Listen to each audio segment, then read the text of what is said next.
এটা কি করলে? এই এমন করে আটটা বিজেল তো হুকাবো না। হ্যাঁ, গোয়া বিজেল পাঁচ আছে আবহাওয়া যাবো হুকেছে। বুদ্ধি ভালো আছে। হ্যাঁ তাহলে বসি ফেলি নাকি? হ্যাঁ। দাদা কি কাজ করো? কি আধার আছে না তোমার কাছে? আটা সব যেতি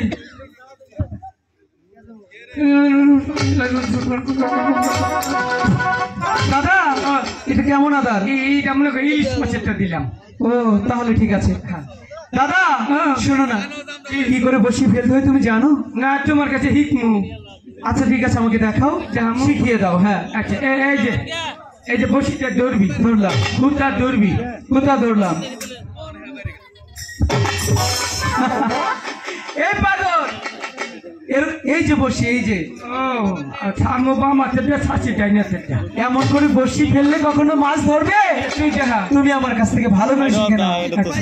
এই যে দেখো, ছিপ হাতে রাখতে হবে। আচ্ছা। আধার সহ বসি এমন করে জলে ফেলতে হবে, তবেই একটা বড় মাছ ধরবে।